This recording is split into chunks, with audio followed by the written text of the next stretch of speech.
Hi, my name is Colin Duggan, and I'm CEO and a co-founder of VG Networks. I'm here today with Alex Meisel, who's managing director and a co-founder of Dissecto.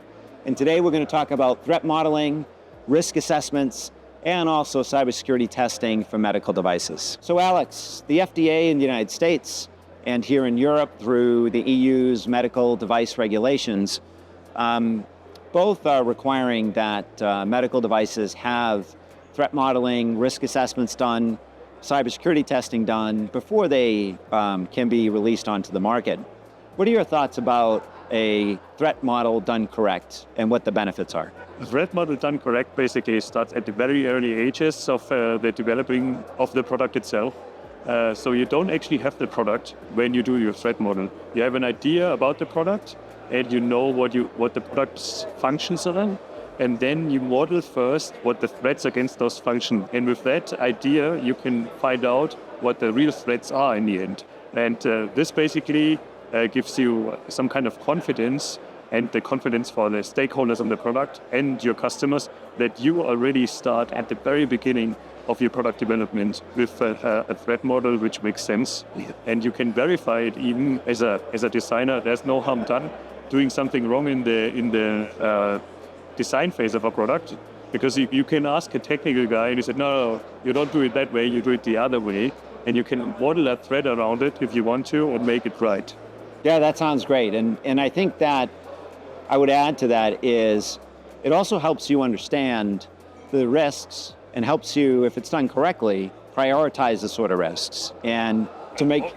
Obviously you have to prioritize what you need to fix first. So if you have a really complicated threat model, and the attacker needs to jump to at least 5 burning rings of fire to hack your system, he wouldn't go for that. He would go for the low-hanging fruit, maybe exploit a library he found you using, and then exploited that the easy way, because those libraries which are public, for example, their problems might be written down in a CMI, and they sometimes come with a 90% prepared attack vector already. You have to think only about 10 more percent to make it actually to weaponize the attack.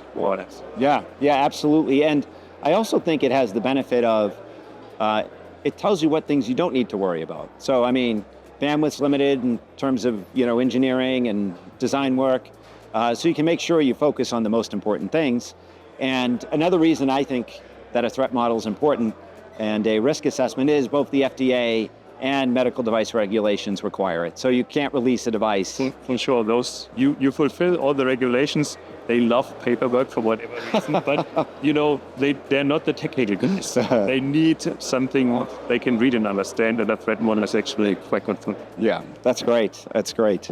Is there anything special that needs to be done when it comes to threat modeling when you're considering a medical device? So in medical devices, you usually deal with human lives, and a threat model done correctly basically saves human lives. So it's nothing worse that it doesn't need to be a targeted attack against a medical device. It could be an accidental attack, like a flooding of a certain device with packets, and that sack falls, then it's bad luck. It's just your heart pacemaker. Yeah. And with a threat model done correctly, actually you would cover this at very early stages. That you need to look at, for example, accidental traffic, for example, which could trigger some kind of overworking in the system. Yeah, absolutely. And robustness testing is called out specifically, and I would consider something like being resilient to flooding of a network stack under robustness testing. And we've seen, as you mentioned with pacemakers, vulnerabilities where the devices could have resets requests sent to them over and over and over again, and could power down the device, actually drain the batteries by sending those requests wirelessly. Yeah. Additionally, usually those medical devices have a very long life cycle. So pacemaker, this is our favorite thing here. You don't have it just for a few weeks. You have it usually for a lifetime. And security on a lifetime basis needs to be very sound and safe. And without a threat model and security testing around it, you can't provide that at all. It's just basically a promise, a warm promise from somebody you need to trust. But in the end, you pay with your life. Yeah. If it's not done correctly. Yeah, and you have this aspect that makes a medical device very different from an IT system, that you have safety and you have operational availability as critical factors. So I think it's in the spirit of the regulation that they actually cover this and they force you to cover this in a way with a threat model and continuous testing in these devices. Yeah, absolutely. You mentioned cybersecurity testing. Can you talk a little bit about why is it important to have traceability from a threat model, the cybersecurity requirements that are outlined in the beginning of the design, to the actual testing that needs to be done? Well, first of all, it's actually verification. You can do a lot of paperwork, but if you don't actually deploy those ideas and test what you've written in a way that it's reproducible, also the other way around, that the guy who wrote it actually sees that the things he tried to cover are actually covering the thing he tried to describe. Because those guys, so if you look, we work primarily in the automotive industry, and they use the V-cycle.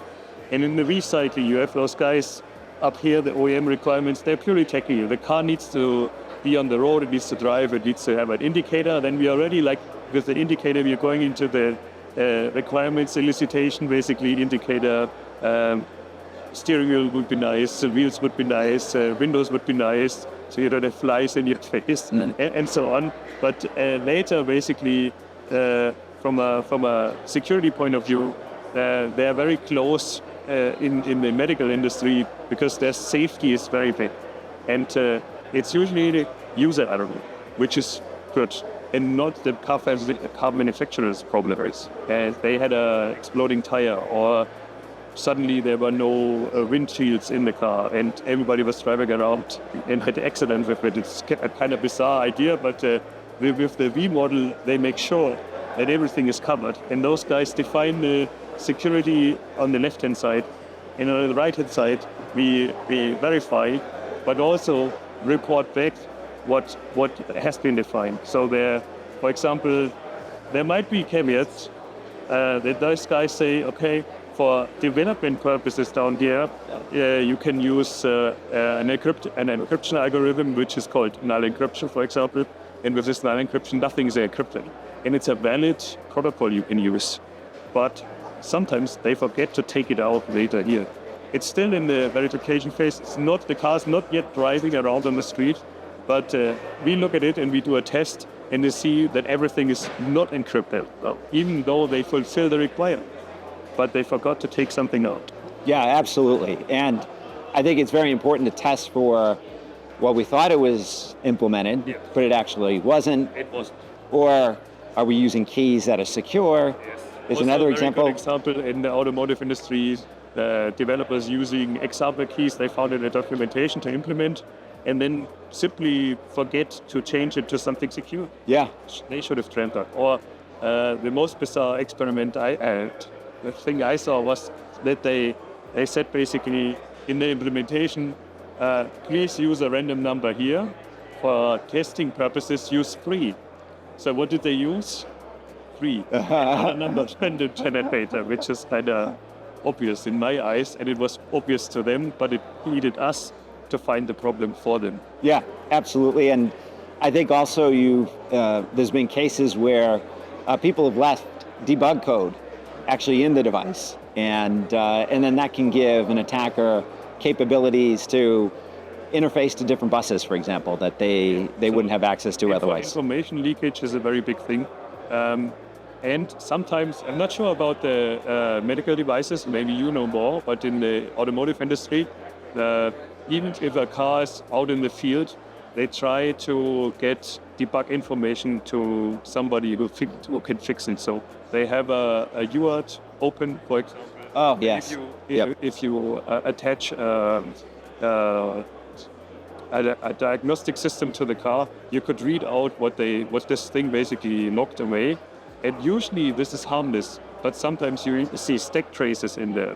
And stack traces expose a lot of information in the inner workings of software and the hardware, and are a very huge risk. Yeah, and sometimes you might have keys that are exposed, and if you pull the keys out over a shell, that you get via UART, same in medical devices, it could give you access to maybe a very large number of devices if the keys are reused across the devices. I think sometimes even if you're lucky and you hit some kind of buffer overflow, sometimes systems reboot into some kind of debug mode.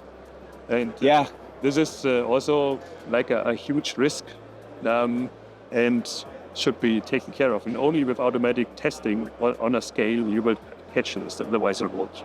Tell me, Alex, about that. What are the benefits of automated testing? So automated testing, basically, the biggest benefits you can do it at a scale, and you can do it in a repeated way, which is always the same. So if you have a manual tester, they test according to a test plan, but they might miss things, for example, or they have a bad day. We are all a human after all. And with an automated system, it tests very efficiently and very fast at scale. And you don't just test one ECU, you have to test hundreds of ECUs or variants of ECUs and see how they behave. In the past, testing on a functional way and not that much on a security way, but we are going to change this, is basically that they use the high-end ECU, for example, and tested all the functions because it had all the functions they wanted to test. And the smaller versions, which didn't have a HDMI screen on the back where you could watch Disney movies or something, did not get tested in the smaller versions, but the functionality was there and usually can be exploited in some way if there's a problem. And security testing done right, you also test this big functionality on the smaller ECU to see if it's there. And if it's there, it might not be active or cannot be activated ideally, and might throw an error you would have not seen if you just test the big version that was done. And obviously, if you do this manually, like the industry has done this in the past manually, it's too much work. Yeah. Like you have to test at least 3-4 variants of an ECU, and every time a new version comes out, a new firmware version, because somebody has quickly, you have to start from the beginning and test everything again, because you cannot make sure that the fix they deployed fixes one thing you found, but opens a problem on a different location. So you need to test the whole thing again. Absolutely. And with, in medical devices, just like in automotive, there's a requirement to have a firmware software update capability. And if you do a software update, before you release that software, that new software, you really need to make sure that it's cyber tested also, that you haven't introduced some kind of potential vulnerability into the device. And that might happen multiple times per year. So I think there's a lot of benefit in automation, especially if you have a set of tests already that have pretty good coverage in terms of cybersecurity. If you have the automation, you can just run them in an automatic way. At least you can focus on not on the function they develop, you focus on the system they developed. And the system uses standards like the CAN bus, for example, or Ethernet and diagnostics over IP. It's all pretty much standard, but everybody develops their own library or their functionality a little bit different. But the tests, according to the standard, should always have the same result, like secure access in over CAN, for example, is defined in a way that it should be secure even on a random number level. But if you did, like we talked about before, use 3 as a random number always, obviously you have a problem here because the attacker will sooner or later find out and exploit this. And you can reuse those tests on various different systems is out of the box. You don't need to think about new tests and rewrite your old test suite. You reuse tests on different systems on a system and protocol level over and over again, and you might do small additions or functionality changes from the security point of view if you have something special developed there. Yeah, and I think there's a lot of benefit to being able to store those tests in a repository, knowing where they are, having automation so you can take batches of those tests and run them over and over again. And this makes the device more secure, but then there's also the requirement that the FDA. Yeah, it's out and of accountability, basically. yes, exactly. Prove that you have done the testing and you have done the testing right. That's right. If you can't prove it or you lost the paperwork, you're probably screwed most of the time. Yeah. So there's a benefit through the automation of saving time, and there's a benefit in terms of having the paperwork so that you can prove that the testing's been done to the regulators. This is where we focus on at dissecto, that we have this proof for a long time. So in the automotive industry, the cars need to be out on the street like for 15 years, for example, and the OEM, so the car manufacturer, needs to prove every year that they are secure. And they can do it actively, proactively with real security tests, or they can basically wait until something happens or get exposed and then react after the fact. And in my eyes, the first approach is a lot better than the second one, because the second one has let's say, a slight problem in timing. When you discover that something is broken and somebody reports it to you from the outside, then it is difficult for you to reproduce what they did. They might not even talk to you because they want to steal cars, so they benefit from it. And you might hear or see it from somebody that something is going on, but you don't know what it is until somebody finds it out for you. And from that point in time, basically from, there is something wrong, I don't know quite what it is, to, I really find the problem and I fixed it in currently like months. And then trying to remediate a large fleet of vehicles or a large number of medical devices.